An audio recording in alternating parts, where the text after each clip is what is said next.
Hi, good morning. How are you all doing?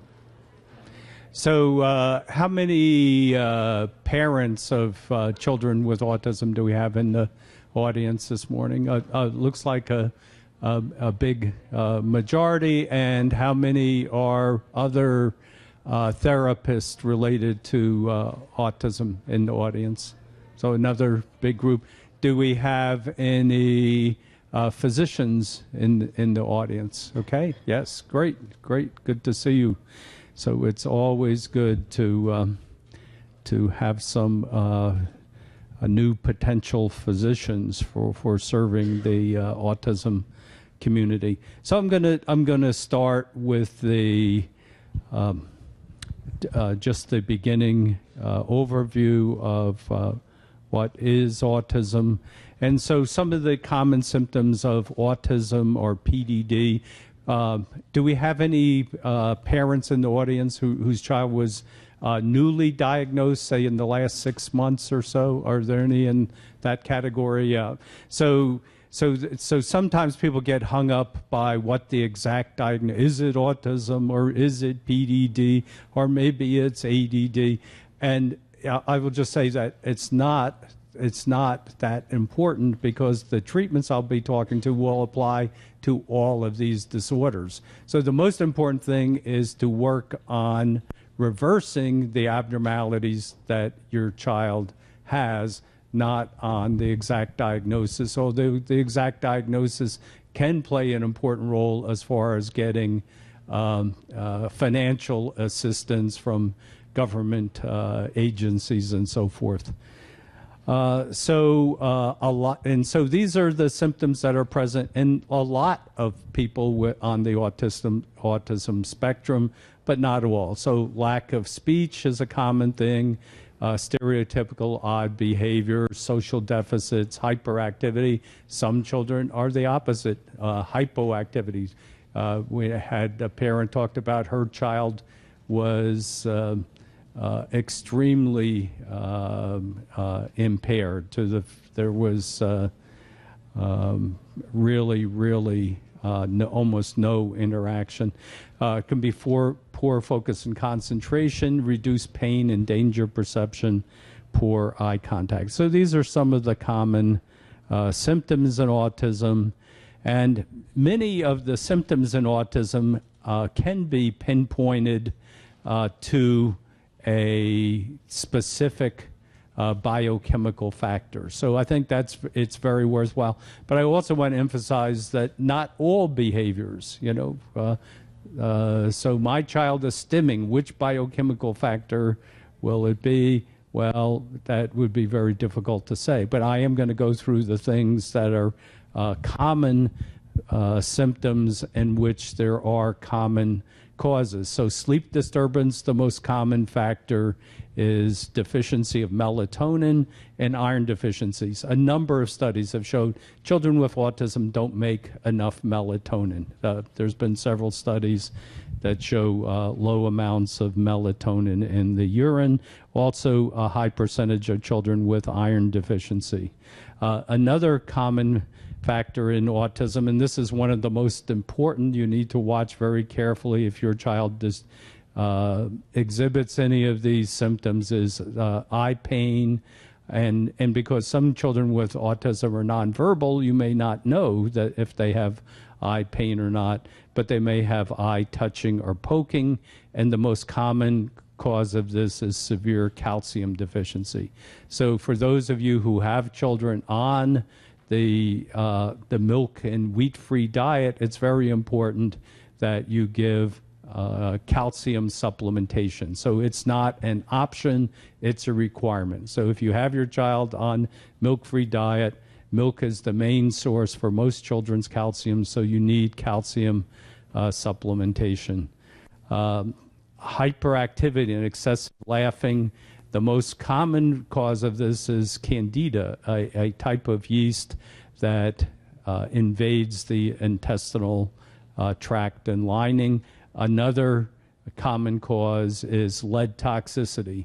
So a large study showed that the most common heavy metal prevalent in autism, and a very large group was lead toxicity, much more common than mercury toxicity. Some of the children may look spaced out, no sensitivity to pain, and they may have a diet high in milk and wheat. And so the classic self-chosen diet before parents find out about what's good for their children is macaroni and cheese, which provides both the gluten and the casein. So that's kind of the classic autism food. And so some of this being spaced out is due to the opiate peptides from milk and wheat. And also, it's very common to have allergies, IgG-mediated allergies. IgG stands for immunoglobulin G. So that's a type of allergy that is prevalent. 90% of individuals on the autism spectrum have high antibodies to milk and wheat. Some of the children may have frequent urination. So there have been some parents who said their child pees a very small amount, say 50 times a day. This can be a sign that they have oxalate stones in the urinary tract. A common illness associated with high oxalates is kidney stones. So as these stones form, it's difficult for the child to urinate because the pressure of the flow of the urine pushes these sharp-edged stones into the walls of the urinary tract, causing pain, so the child may just urinate a very small amount. Some children may have head banging and hand biting, and this can be due to severe intestinal pain. So there's different factors that can cause this. The dysbiosis or abnormal yeast and bacteria in the intestine can cause this problem. So another symptom that's associated with stomach pain is pushing the stomach against the chairs or the sofa, like leaning over and just pushing into the chair or sofa. And again, that's associated with gastrointestinal discomfort, which can be due to, again, either the abnormal intestinal microorganisms or severe food allergy. Walking on toes, there can be two things. They can have the oxalate deposits in the bottoms of their feet. And so you can picture if you were walking barefoot and the floor was covered with broken glass, the way to avoid getting your foot cut up as much as possible would be to walk on your toes. You would still get some cuts from that, but you would reduce the quantity. And another factor that is common in autism is deficiency of selenium. In animals that lack selenium, they walk on their toes. Excessive drooling is one of the common symptoms of mercury toxicity. There may be extreme violent behavior, kicking, screaming, destructive, and that's commonly associated with Clostridia overgrowth. As a matter of fact, just in the last week, my stepdaughter had a recurrence of the Clostridia problem, and she was hitting herself and biting herself. And for the first time, she was aggressive to other children. She, in her daycare service, she was pinching the other children, and so it was associated with the Clostridia overgrowth of the intestinal tract. It's one of the most common infections in autism, and when it occurs very early, I'm convinced it is one of the main causes of autism. You hear a lot in the press and so forth, autism is a mystery and everything like that. And I would say overall that's not true anymore. That a lot of the major causes of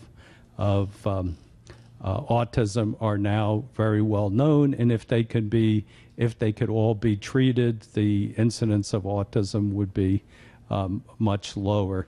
Our laboratory has tested about 250,000 people in autism throughout the world, and overall, the same factors are present in most people with autism. There are a few exceptions where the person has some rare genetic disease, but overall, the factors I'm talking about are the ones that are present in probably 98% of individuals with autism. Individuals with autism who look at things out of the side of their eye, that is commonly associated with vitamin A deficiency. So these are some of the most common biochemical factors in autism. The IgG food allergies, especially cow's milk and wheat. And even though I put cow's milk, most of the individuals who are allergic to cow's milk are also allergic to goat's milk.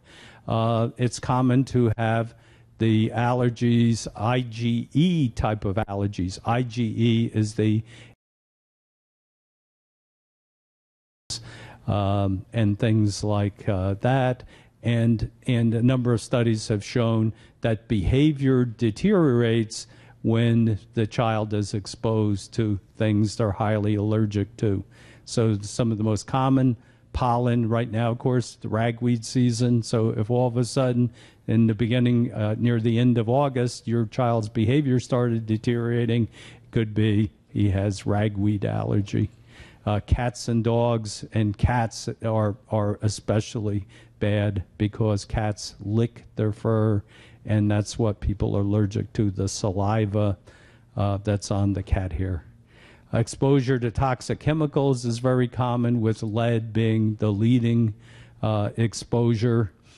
Even values of lead in the normal range can be impair the development of children. Exposure to acetaminophen, and for those of you who might be outside the United States, it's called paracetamol. And exposure to that during pregnancy and early childhood, I think, is the #1 cause of autism. I think if acetaminophen was eliminated tomorrow, there would be probably an 80% drop in the rate of autism, and I'll have a few more slides at the end. So unfortunately, this is not well known in the medical community, and a survey showed 96% of obstetricians told women it was safe to take acetaminophen in the pregnancy. The papers over the last few years are unanimous and making the association between autistic spectrum and exposure to acetaminophen in pregnancy or in early childhood. Viral infection can be a cause. So I know of individuals who weren't having success with other treatments, and after 3 months of antiviral treatment, the child completely recovered. Parasite infection, toxoplasmosis, is a common test that's done in pregnancy, and there's some indication that it can be increase the rate of autism. Candida, a type of yeast, and Clostridia are common gastrointestinal agents that infect people with autism, and it is one of the most common biochemical findings. Candida, probably 80% of individuals with autism, and Clostridia, 70%, and the Clostridia is associated with those individuals with autism who have the most severe symptoms. Genetic disease can be a factor, but it's rare. Genetic susceptibility is more common. Genetic susceptibility means the child has a slight variant of a particular gene, and if there's deficient amounts of vitamins or substances to detoxify chemicals, the child may develop autism, whereas if the child had been on a normal diet and wasn't exposed to chemicals, they would have been okay. So genetic susceptibility is common in autism. Genetic disease is uncommon. I would say less than 1 or 2%. vitamin deficiencies or deficiencies of other essential nutrients like cholesterol or lithium are prevalent in autism and can be easily treated. Also, it's been found that oxytocin deficiency, oxytocin is the social hormone. There have been now about 40 studies that show that oxytocin is low in autism, and by supplementing with oxytocin, there can be a significant increase in appropriate behavior. Thyroid hormone deficiency sometimes occurs, but is much more rare than oxytocin deficiency. When parents were asked to rate which factors were most beneficial, they indicated that nutritional supplements were much more beneficial than drugs in treating autism. So, for example, the nutritional supplement that was found to be most helpful, according to the parent survey, was calcium, followed by vitamin C, folic acid, vitamin B6 and magnesium, zinc, dimethylglycine, and niacin. Whereas some of the common drugs used to control behavior had very poor ratings, with the exception of antifungal medication. So antifungal medication is one of the few medications in which parents rated a good response. So it's been found that mothers who had low use of folic acid during their pregnancy had a much higher rate of autism, and in particular 85,000 children. So this is a very significant study, a very large population, and mothers who took folic acid during the pregnancy had a 40% lower risk of autism. So this may be due to the fact that there are these genetic variants or susceptibilities. It doesn't mean it's a genetic disease, but for example, this study shows that there's these what are called polymorphisms, which these polymorphisms are genetic variants that they're not really a genetic disease, but they make a person more susceptible to having damage if they have low amounts of a vitamin. And one of these was the folic acid. The protein that transported folic acid was not present in an active form in these individuals. And another study that was done in one of the Mideast countries found that people with autism had lower values of folic acid, and just to explain something, folic acid and folate really mean the same thing. It's just a chemist term, so they're interconvertible. So citric acid could also be called citrate, and so forth. So individuals with autism had lower amounts of these, and so they indicate that that there should be attempts to improve supplementation, and double-blind studies have shown that the nutritional supplementation works. This is another case by one of the physicians who specializes in treating autism using nutritional means. And what he found is that in this study, children treated with nutritional supplements improved more than those treated with drugs, and less self-injurious behavior, less social withdrawal, reduced hyperactivity, less anger, less irritability, less weight gain compared to drug treatment. The benefit of drugs, as you may know, is you only have to give one or a few of these things a day. When you start on the supplement route, it is a challenge now, because many times you have to give multiple supplements. Some of this can be made easier by using nutritional supplements that have multivitamins in them, and a number of those are available here today by the different vendors. So this article indicates again that the nutritional supplementation, this is a review of the literature, was favorable in reducing symptoms of autism and attention deficit. And of course, a lot of children with autism have problems with attention or are hyperactive as well. This is a double-blind study using high doses of ascorbic acid. Ascorbic acid can also be called ascorbate or vitamin C, and this was a double-blind placebo-controlled study.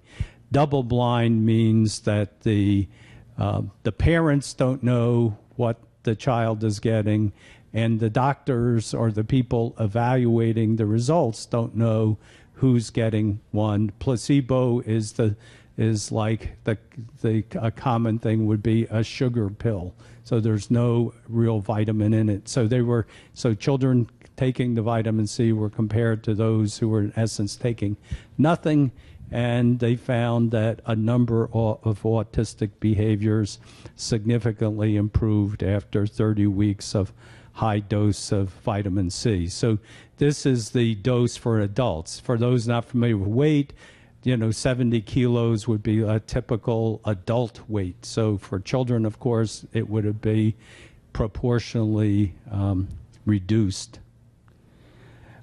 This is another study with iron supplementation, and you see 77% of the children had problems with sleep, and following the supplementation with iron, there was a significant reduction in problems with sleep.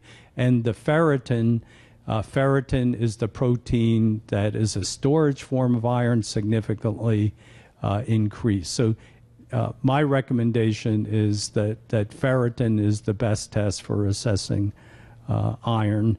And what I would look for is a value of at least 50. So in my opinion, if the child has a value less than 50, you should consider supplementation. One of the most important studies that was published is by Dr. Coleman, who's in New England, and she found out that a lot of patients with autism had low calcium in the urine, even though the amount in the blood was normal. So, but very few laboratories do this. For a long time, I've wanted to add this, and so we'll be adding the urine calcium test to the organic acid test done by Great Plains so that we can look at this, and we'll be reporting the calcium creatinine ratio. And why this was important, she found that children who had low urine calcium, that this biochemical finding was associated with eye-poking behavior, and also when these children were supplemented with calcium, a significant number of the speech improved, or some children who had never spoken before spoke for the first time. So this is a very important factor because in addition to eye poking, there have been more than 20 documented cases where the children actually pulled the eyes out of their head. And I was at a conference in California, and I started talking about, and a woman in the audience said, "I wish I had heard this last week." So the thing had happened to one of the audience members. The child had pulled the eye, but luckily the nerves and blood vessels were still attached, and she was able to bring the child to the ER and get the eye sewed back into the socket. And they put a big bandage, but even on the way home, the child was trying to rip the bandage off to complete the job. So it's just every single case this will go away within a day or two of calcium supplementation. So this is a profound thing, and it's a tragedy. So every parent needs to know this if they have a child with autism, and they should also let their neighbors who have a child with autism be aware of this and how important it is to give calcium supplementation. And it's also important because there have been articles, negative articles about the gluten and casein-free diet is very bad because kids have gotten rickets, and it's a legitimate thing. So you should not use the milk-free diet without the calcium supplementation. As noted here, a placebo-controlled study of 20 autistic children found by giving multivitamins and vitamin D, which improves calcium absorption, there was improved sleep and gastrointestinal problems. Another factor that's commonly deficient in autism is the deficiency of iodine and deficiency of lithium.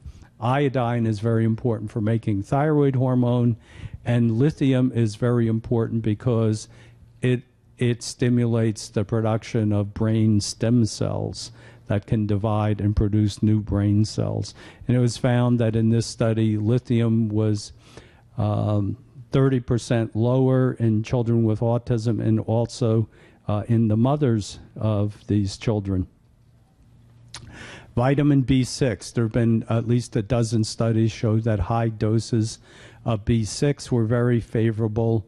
So in this one study of 91 patients, 14% had a marked improvement, 33% had some improvement, 42% it didn't help, 11% worsened, but there were no significant side effects in the study.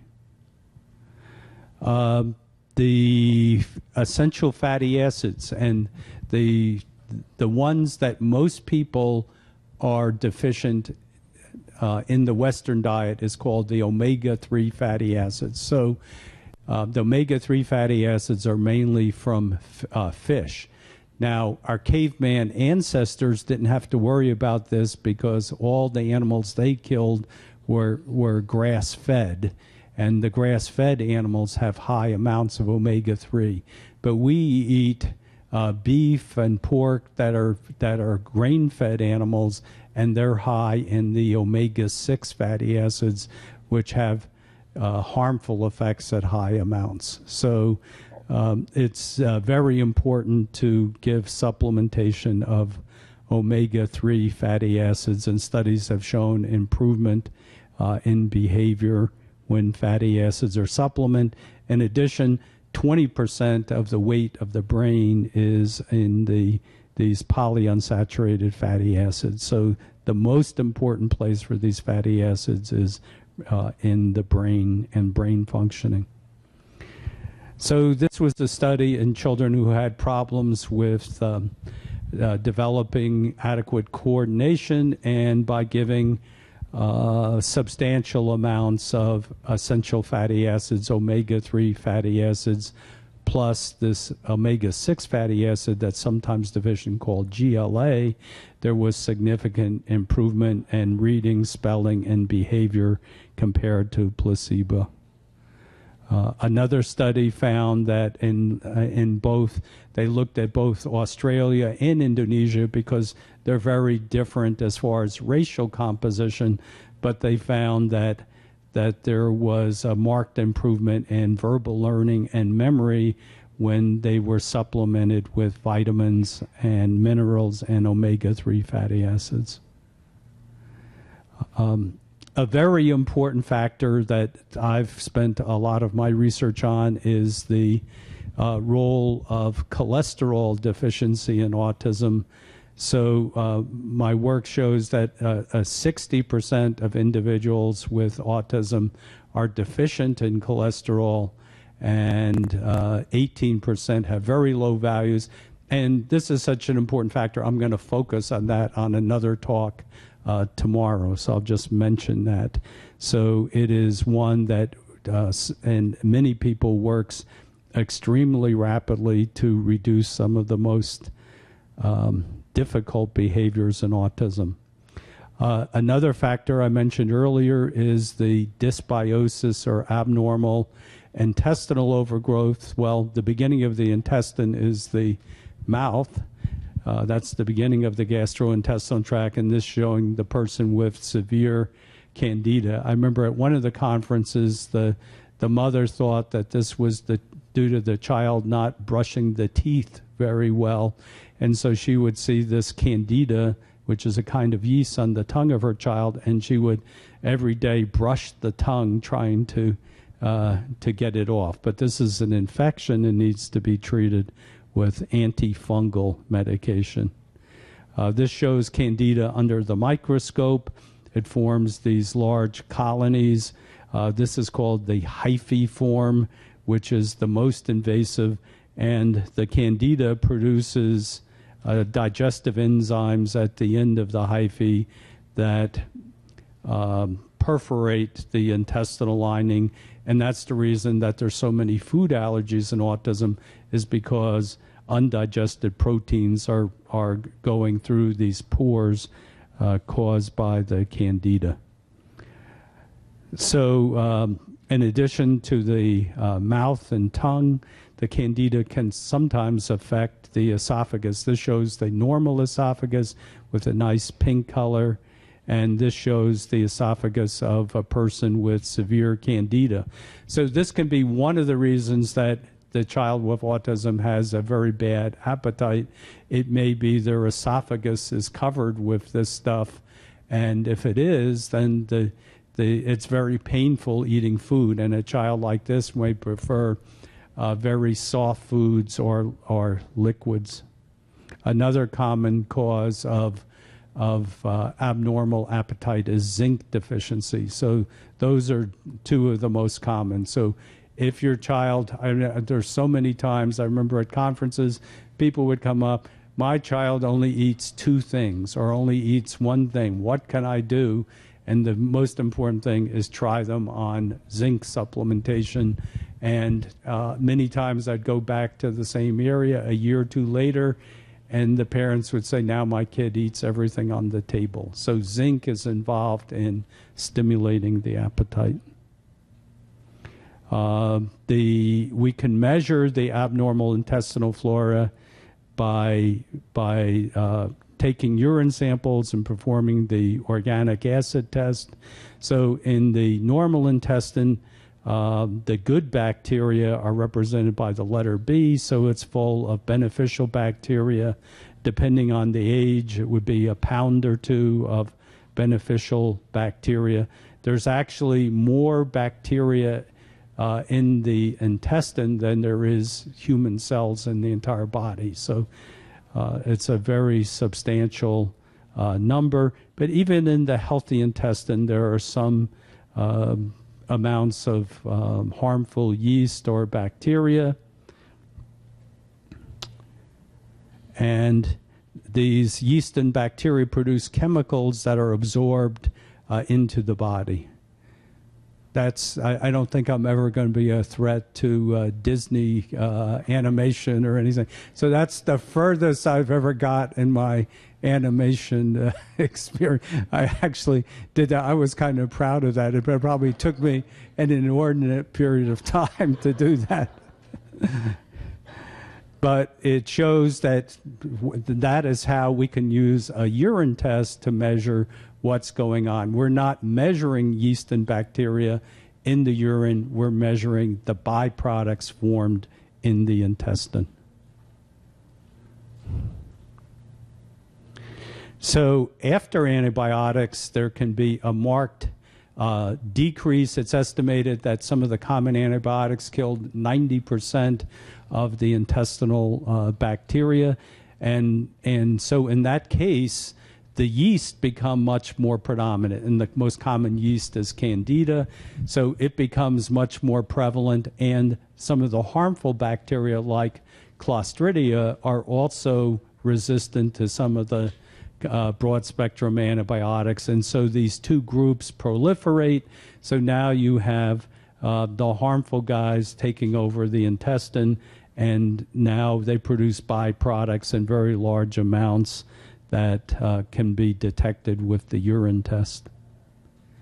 So some of the symptoms that are commonly improved by antifungals: improve focus and concentration, improve language, bowel symptoms, eye contact and socialization, self-stimming, reduced aggressive and self-abusive behaviors, and of course the disappearance of the thrush. Thrush is the overgrowth of the yeast in the mouth and tongue.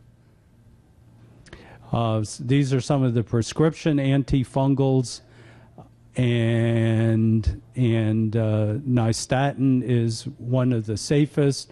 I have a colleague who's a psychiatrist and a PhD nutritionist, and his son has been on nystatin for more than 20 years without any side effects. So this is every single day, and he notes that if he stops it, the behavior becomes worse, and it's because people with autism frequently have poor immunity to candida. Sometimes the yeast may be resistant, and you have to use more potent antifungals. If you use these for a short period of time, they're very safe. If you use them for extended periods of time, you have to monitor the health of the liver with liver function test and test of the blood cells. In addition, there are over-the-counter antifungals that are available from companies like New Beginnings that specialize. Virtually all of these over-the-counter products are available. Some of them have scientific studies that validate their usage, like caprylic acid has been used for something like 70 years as an antifungal, and there's documentation in the literature to support its antifungal action. And there are also combination products like Candida Defense Formula that have multiple antifungals combined. So in addition to problems with Candida, the problems with Clostridia are also very common. This shows an individual with a severe colitis of the intestine. I talked to a parent with a child with autism. They had to have the intestine removed, a big section of it, and forming an ostomy because the severe overgrowth of Clostridia. And this is so common that, again, every person with autism should be treated for this problem, should be tested and then treated if present. So a study showed in 2000 that giving vancomycin, an antibiotic that kills Clostridia, there was a significant improvement in behavior in the majority of the children. The problem is that they only did this for a short period of time, and the Clostridia is one of the organisms that produces spores, and so it can return. So there are ways of treating this that are very effective, but this study didn't use one of these methods.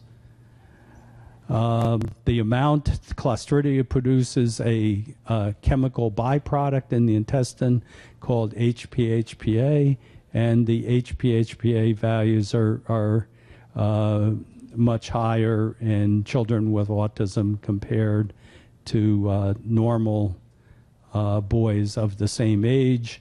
And in infants, there's virtually none. So the intestinal tract of the infant is nearly completely absent as far as Clostridia, but the values can be very high in autism. This was work, by the way, that was initially done at the Children's Hospital here in Kansas City. The treatment for Clostridia bacteria, vancomycin and Flagyl, which is also called metronidazole.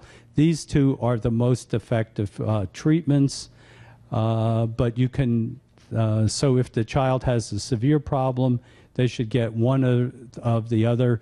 Vancomycin is much more expensive. Flagyl is a lot cheaper, but it has it leaves a bad taste in the mouth, and so some kids may not take it. Sometimes, if the problem is not severe, probiotics like the Lactobacillus acidophilus GG or Saccharomyces can work. Now, the problem with Saccharomyces is that a lot of children with autism have both the problem with the Clostridia and the Candida simultaneously. So if your child has this, they have to be on both antifungal and the anti-Clostridia medication. We're two separate medications. And so if your child's on antifungals, it will kill the Saccharomyces boulardii. So for that reason, I usually recommend these two treatments as being the most useful. And then after the treatment is complete, then you can use the Lactobacillus acidophilus to prevent recurrence. Now I want to turn, I know I'm going very fast, but there's a lot of information. So toxic exposure. So this shows the difference in the autism rate in Texas 1990 to 93 compared to 8 years later. You see a marked increase in the autism rate, which is the black area. And the black area corresponds to those areas that have had the greatest release of toxic chemicals, and one of the big toxic chemicals is mercury. The main source of mercury exposure are coal-burning power plants. I know here in Kansas there is the big debate over, I think it was the Sunflower power plant in western Kansas, and to me it seems like not a great idea to be when we have all this potential for wind power in Kansas. To me, that's the way I would see things going. So a direct relationship between the increased autism and toxic chemical exposure. One of the first places that got into the public's mind was an area of Japan called Minamata Bay. And it's interesting, this was a company that made thimerosal, a preservative that was used in vaccines. And some of this thimerosal was washed out into the, just disposed of into the river. And then the river carried the mercury into the sea. And if you've ever been to Japan, the only thing people eat there is fish or some other seafood, and in this particular village in Japan, there was not, I mean, the entire diet was fish and rice. So there was, nobody ate anything else but fish and rice. So it was extremely bad. As a matter of fact, Kansas has a connection. There was a photographer from Kansas who had traveled to Minamata Bay and took pictures of all these people who were affected and published them in Life magazine. And of course, the chemical company producing all this stuff wasn't very happy. They were getting a black eye. So they said, we're so interested in what you're finding, come on up and we're going to talk to you. And the minute he walked in the door, he realized it was a trap. They had hired several thugs to beat him up. And he lost vision in one eye. The beating was so severe. So it took something like 10 or 15 years, but eventually there was some kind of compensation to the victims. But unfortunately, nearly 2,000 people died, and tens of thousands of people had extremely bad neurologic disease and seizures and things like that, tens of thousands of people. The hair mercury values in those people who died was between 500 to 1,000. So even today, we still find people with values that high who took a beauty cream that was 10% mercury. And just like the people in Minamata Bay, they were developing severe neurologic illness like Lou Gehrig's disease and multiple sclerosis. A study by the Geyers found there was a direct relationship between the mercury dose in vaccines and the time when the mercury was used as a preservative, a direct relationship between the autism rate and the mercury dose. The study in Texas found that there was a direct release between the amount of mercury released by these coal-burning power plants and the increase in autism and special education. Another study in Kuwait found that children with autism, which are in the purple-blue type of color right here, had much higher amounts of lead, and you can see much higher amounts of mercury and higher amounts of uranium compared to their normal brothers. So these were all age-matched using siblings in the family. So to me, this looks very convincing that the heavy metals play a role in autism. The food, I mentioned that a little bit, so that's very important, the wheat and milk. Dr. Cade at the University of Florida Medical School was one of the first to publish in this, found abnormal opiate peptides in both patients with autism or schizophrenia, and found high amounts of these IgG antibodies to gliadin, which is the purified form of protein in wheat, in both patients with autism and schizophrenia. The same with milk using casein. Casein is the main protein. And he found that by using a milk and wheat-free diet, significant improvement in 81% of the patients with autism. And I think the experience has been that this is still the case. Not every person improves, but sometimes there's marked improvement. I remember one of the first international conferences I went to was a 5-day conference in Holland, and there was a parent of a child with severe autism. The first talk was about the gluten and casein-free diet. She put her kid on the diet. By Friday of the same week, most of the symptoms of autism were gone. So that's a unusual case, but I mean, why not try it? There's nothing, essential to these particular foods. If you lived in Asia, you wouldn't eat these so much. And the only problem you have to worry about, as I mentioned, when you use the milk-free diet, you have to give adequate calcium supplementation. They also found that if you take this product of milk, which is called casomorphin. Casomorphin comes from the word caso, which is from casein, and morphin from morphine, which is an opiate drug. When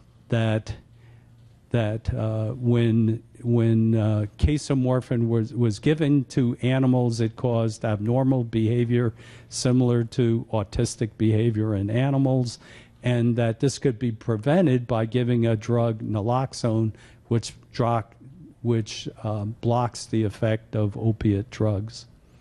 The chemical structure of opiate peptides is very similar. So gliadorphin is the morphine from wheat, and casomorphin, the opiate from milk. And you can see there's very similar biochemically. Each of these 3 letters stands for a different amino acid. So 4 of the 7 amino acids are identical, and even the ones that are not identical have similar biochemical properties. So one of the way to get around this is use milk that doesn't have the casein, and there's one that's called Be Unique, which is available here today, and it is free of casein and lactose. So lactose intolerance is also present in about 50% of children with autism.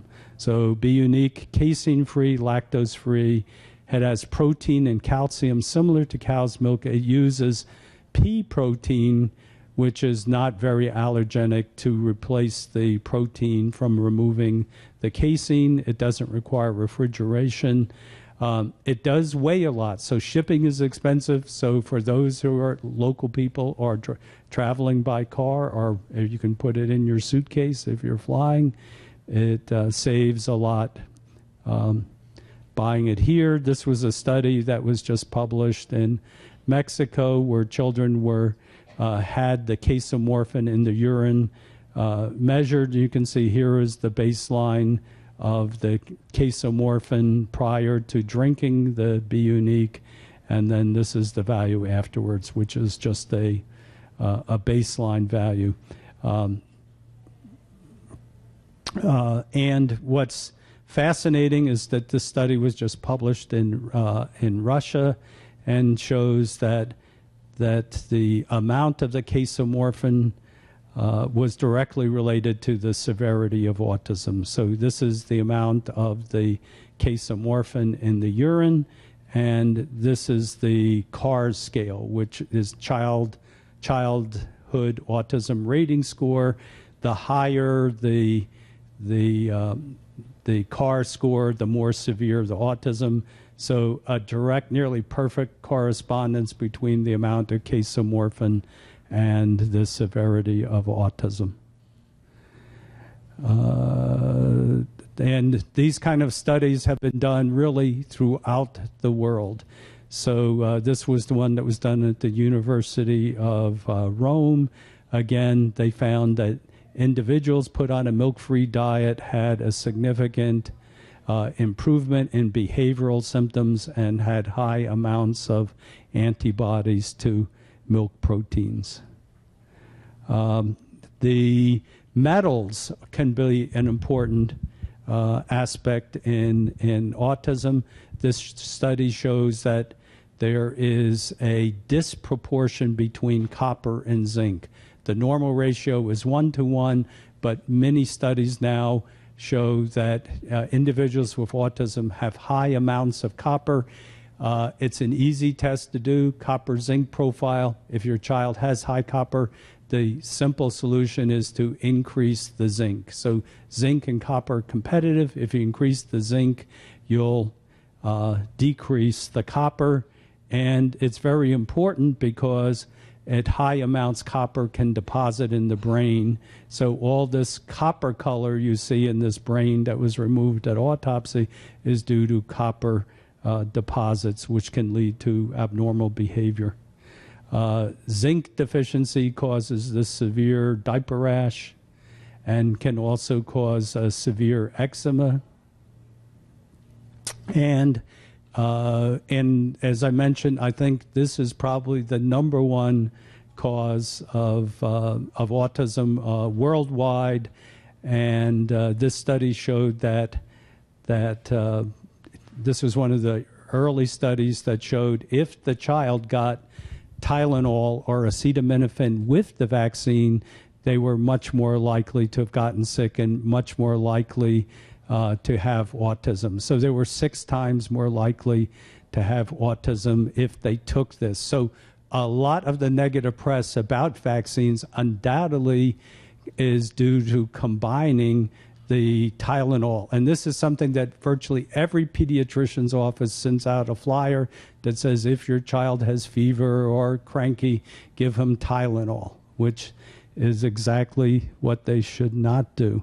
So this was a very interesting study, and this is the rate of autism in California, which has the best records of diagnosis. And what they found is autism was at an extremely low value until the introduction of Tylenol. This was a result of CDC's recommendation that baby aspirin might cause Reye syndrome. It ends up that's probably incorrect, but it didn't matter because the people who made Tylenol were very glad to come in and take over that market, and it became the #1 consumer product in the United States, surpassing Colgate toothpaste. And as the usage of Tylenol went up, the rate of autism went up. And you see that here the rate of autism decreased. It was because this was when there was the terrorist event where people put cyanide in the Tylenol capsules. As a result of it, Tylenol was taken over the market, was taken off the market, And during that time, the rate of autism decreased. The same thing happened with asthma. It also decreased. And then once it went back on the market, the autism rate went up again. And again, there was a second terrorist event, again involving cyanide. Again, when Tylenol was taken off the market, the rate of autism decreased. Again, when it went back on the market, the rate went up again. So I published this article. It is available at the booth on indicating that the single use of this drug is probably responsible for more medical sorrow than almost any other factor. Both autism, ADD, and asthma are involved. This is a published study looking at the intake of acetaminophen versus autism. You can see there's a very nice correspondence between the mothers taking acetaminophen in pregnancy and the autism rate. Also, in '95, they started recommending it for boys who were circumcised. Again, a high correlation between circumcision and autism rate, and of course girls aren't circumcised, so that could be another reason for the preponderance of boys with autism. And virtually every pediatrician gives this flyer out to parents after the vaccines. And in Florida, they went even further. They were recommending the patients take Tylenol before the vaccines, and some of the children were developing autism, having a regression, even before they ever got the vaccine. Another study, again, a very large study, again, shows the same thing. This is 48,000 pregnancies in Norway, and they found that if the mother took the acetaminophen in pregnancy, it doubled the risk of the child having a language problem when they were 3. And even at the bottom, even a short exposure of 1 to 27 days was associated with poor gross motor development. So thank you all very much.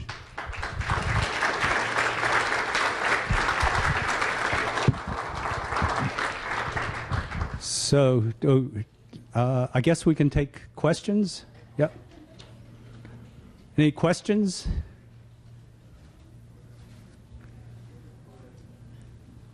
Okay, I don't know if we have a microphone. Pardon? I think that that virtually any type of zinc is okay. There may be small differences, but they're not large enough that I think that I would recommend one over the other. Yeah. And any other questions? Yes.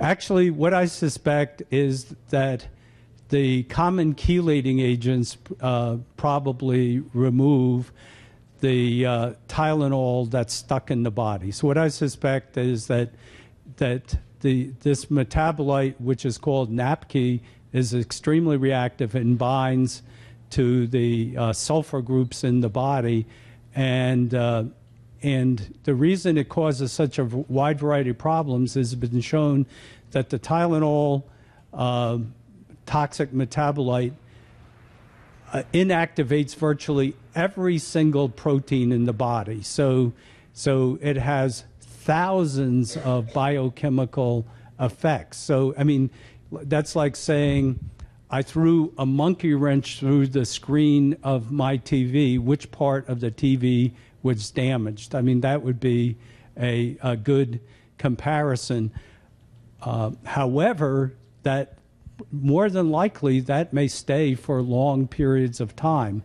there have been some reports of people who took chelating agents or gave chelating agents to their children, even though they didn't have any evidence of toxic metals, but the children improved. And I think the reason maybe is that these same chelating agents were removing the toxic metabolite of acetaminophen called NAPK. So that's a research interest of ours to try this out and see if we can prove that this common chelating agent called DMSA, it may be that the most important role is removing the toxic metabolites of Tylenol rather than the heavy metals, except, of course, if the person has real severe heavy metal toxicity. In regards to that, I hear a lot about using glutathione to help take care of some of that damage and rebuild the immune system after having the acetaminophen. Is there evidence behind that? The glutathione is one of the chemicals that combined with the NAPK. I don't know whether it's possible that the glutathione actually removes the NAPK once it's attached to the proteins. I think it's conceivable, but I don't think anyone has proved that. It's most useful, like in the person who's taken either a deliberate or an accidental overdose of Tylenol. It's common to give glutathione or precursors like N-acetylcysteine that makes glutathione. So that, I mean, but that is possible. The organic acid test has markers for glutathione, so if the values are abnormal, you can know there's still a problem with the amount of glutathione. And there have been a lot of reports of autism improvement using supplements of glutathione. And the other question, so since I didn't get this question, I'm going to give it to myself. Well, what do you use if you can't use acetaminophen? You can use ibuprofen, and the same thing for the pregnant women. All of these studies showed there was no association of autism when the pregnant woman used ibuprofen or if the child was given ibuprofen in conjunction with the vaccines. That doesn't mean there's no side effects of ibuprofen, but what it means is that according to all these studies that were done, autism is not one of the side effects of ibuprofen. Yes? Why is this not more common knowledge in the medical community? Why are doctors still prescribing? Habit is the reason, and there are not any drug representatives who are selling this stuff that are going to pass this information out. Well, unfortunately, the parents don't know they have a problem until the symptoms of autism occur. Yeah, it's later, so maybe we should be educating young people who might be parents. We should. I mean, ultimately, what I think is the way it's going to resolve this is something like the thing in Ferguson, Missouri, which is a lot of people marching out in the streets. I mean, I think that's what the media notice. The media makes millions, maybe billions of dollars from all this drug advertising. They're not going to pass this stuff out. I remember when they had this 60 Minutes had the negative information about cigarette, that the tobacco companies were hiding all the data and so forth. And the head of the cigarette companies went to CBS and said, "You want to run that story tomorrow? We're pulling all our, $50 or $100 million a year of advertising." And so they're business people like everybody else. And so if the drug companies say, "I don't want you to run this," they ain't going to run it. And so the only thing I'm convinced that will make a change is some kind of political public demonstrations. That's a matter of fact, what I thought is maybe go to the vaccine clinics that are handing these things out and hand out counter information to the people walking in saying, don't believe what they tell you about what you should do for side effects if you want to avoid your child.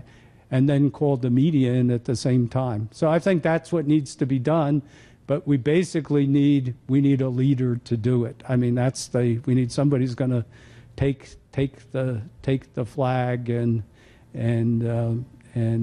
lead the group. But I'm convinced that it is the number one cause, and that eliminating the drug won't eliminate autism, but it should bring the autism rate back to what it was in the 1970s, which was extremely low, to the point that a lot of physicians had never seen a kid with autism.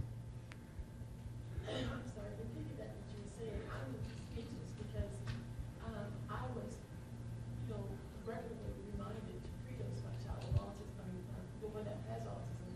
I was regularly reminded to predose her with acetaminophen prior to coming to her vaccination appointments.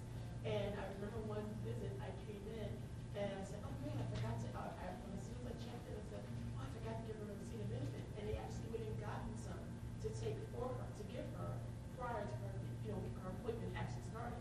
Yeah. So I'm like dumbfounded, to be honest with you. I'm heartbroken because it just amazes me that, there's so many, you can turn your TV right now, and any drug that any now effects have ever occurred with, there's some lawyer ready to be litigious about it. Yeah. All us and we'll fight. So something like of this magnitude, I'm just dumbfounded that this is not more widely available, at least to medical physicians. Now, I mean, there's a tremendous number now of these scientific articles. So to me, there's no excuse. I mean, at the minimum, they could have a warning that says studies have shown this, and consider this if you want to give this to your child. To me, having a warning label on the bottle is what is needed. And that, yep. Okay. I heard you speak 2 years ago, and you talked about the study with the Cuba situation as control. Why do we think we have to give our kids anything when they get vaccinated? You don't. A little fever is beneficial. Yep. There's no need for fever control. Okay, thank you all. Thank you very much.